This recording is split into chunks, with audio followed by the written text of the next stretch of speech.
Hello everyone, welcome back to my channel হৈমস kitchen. আজকে হৈমস কিচেনে খুবই মজার একটি রেসিপি নিয়ে হাজির হয়েছি। আজকের রেসিপিটি যারা এখনো তৈরি করেননি তারা অবশ্যই একবার হলো এই রেসিপিটি তৈরি করবেন। আশা করছি বাসার সবার কাছে এটা খেতে ভালো লাগবে। এই রেসিপিটি অনেক প্রোটিনযুক্ত একটা খাবার। এটা বাচ্চাদের জন্য তো খুবই উপকারী এবং বড়দের জন্য এটা কিন্তু খুবই উপকারী। তো আজকে আপনাদের সাথে শেয়ার করব চিড়ার পোলাও বা পোহা রেসিপি। চলুন তাহলে শুরু করি। আজকে আমরা তৈরি করব চিড়ার পোলাও। এই জন্য আমি প্রথমেই একটা পাত্রে নিয়ে নিব চিড়া। আজকের রেসিপির জন্য এখানে আমি 1.5 কাপ পরিমাণে চিড়া নিব। চিড়াটা নেওয়ার সময় অবশ্যই যে চিড়াটা একটু শক্ত বা চিকন টাইপের হয় সেই চিড়াটা ব্যবহার করবেন। কারণ চিড়ার পোলাওটা যদি পারফেক্ট পেতে যান বা ঝরঝরে চিড়ার পোলাও পেতে চাইলে অবশ্যই এই টিপসটা ফলো করতে হবে। আমি চিড়াটা কাছ থেকে দেখিয়ে দিব যে কোন ধরনের চিড়া ব্যবহার করবেন। এই যে দেখুন, একেবারে সরু চিকন যে চিড়াটা এটা কিন্তু বেশ শক্ত হয়। এটা ধোয়ার পরেও কিন্তু একদম সুন্দর ঝরঝরা থাকে, নরম হয়ে যায় না। আর একটা চিড়া আছে যেটা চ্যাপ্টা সাদা রঙের এবং ধোয়ার সাথে সাথে একেবারে নরম তুলতুলে হয়ে যায়। সেই চিড়াটা ওই যে আমি দেখিয়ে দিচ্ছি।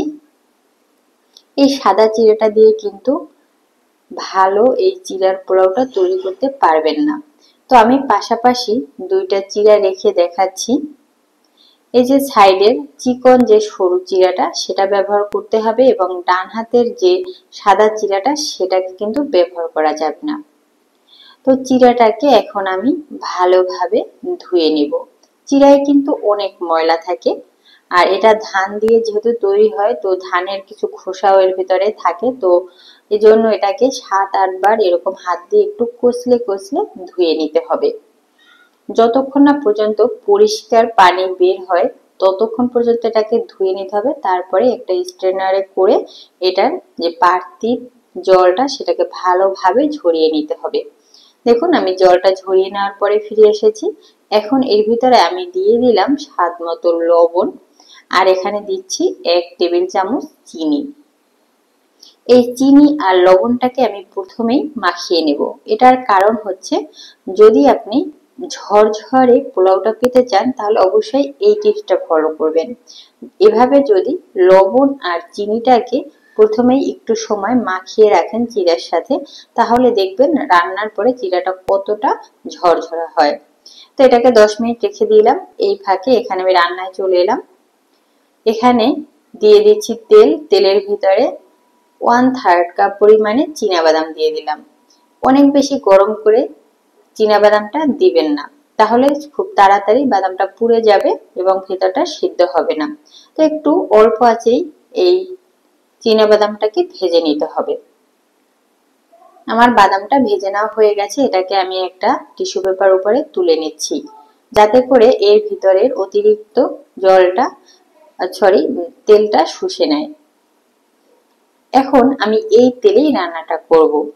এজন্য এর ভিতরে দিয়ে দিচ্ছি 1/2 চা চামচ সরিষা। এখানে কালো বা সাদা যে কোনো সরিষাটাই আপনি ব্যবহার করতে পারবেন। এরপরে এখানে দিয়ে দিচ্ছি একটা শুকনো মরিচ। তো শুকনো মরিচ আর সরিষাটাকে অল্প আঁচে একটু সময় টেলে নিতে হবে।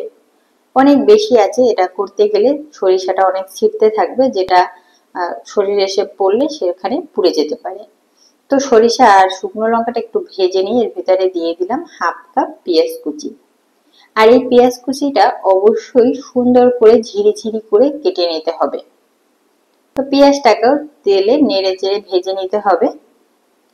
আর পেঁয়াজটাকে এমন ভাবে ভাজবেন যাতে হালকা বাদামি কালার হয়, অনেক বেশি পুড়ে না যায়।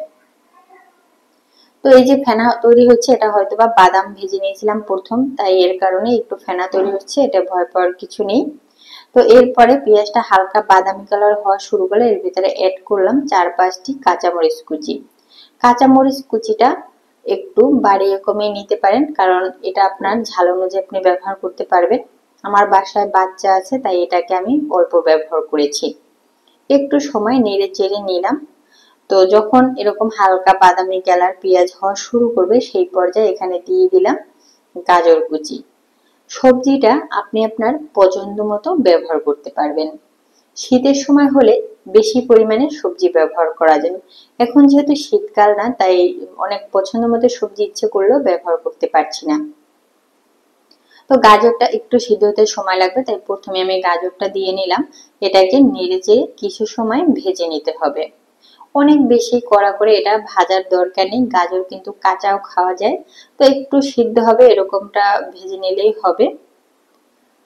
এরপরে আমি এর ভিতরে অ্যাড করছি 1/3 কাপ করে কাজু বাদাম এবং কিশমিশ। কাজু বাদাম এবং কিশমিশটা অবশ্যই ব্যবহার করার চেষ্টা করবেন যদি সুন্দর একটা ফ্লেভার পেতে চান। স্কিপ করতে পারেন, কোনো সমস্যা নেই। এরপরে এখানে দিয়ে দিলাম 1/2 কাপের মতো মটরশুঁটি।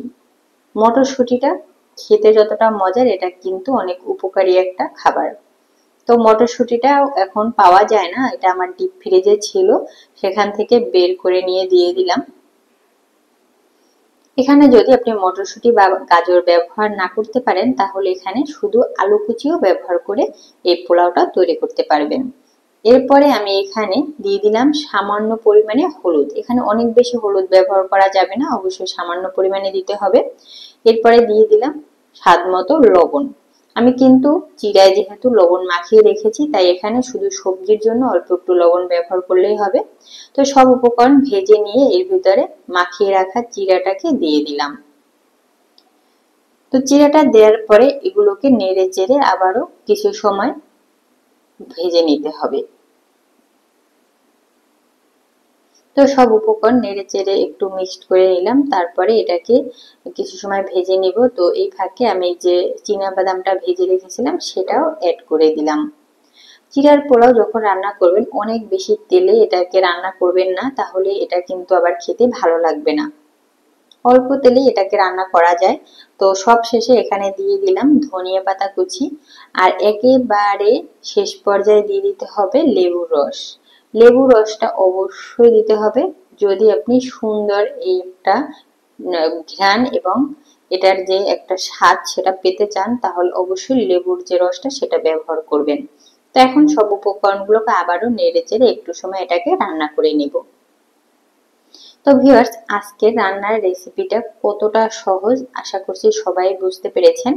আর যারা এখনো এই পোহা বা জিরার পোলাওটা বাসায় তৈরি করেননি বা খাননি তারা অবশ্যই এটা একবার হলেও বাসায় তৈরি করবেন এবং দেখবেন যে এটা সবাই কতটা পছন্দ করে। আর বাচ্চারা এটা তো কি বলবো, আমার বাচ্চা অনেক ছোট, সেও এটাকে খুব পছন্দ করে খেয়েছে। আর বড় বাচ্চা হলে তো তাদের কথাই নেই, তারা দেখবেন যে এটা একবার তৈরি করলে আবারও তৈরি করে দিতে বলবে। সো ভিউয়ার্স, আজকে ভিডিও এই পর্যন্তই, টাটা।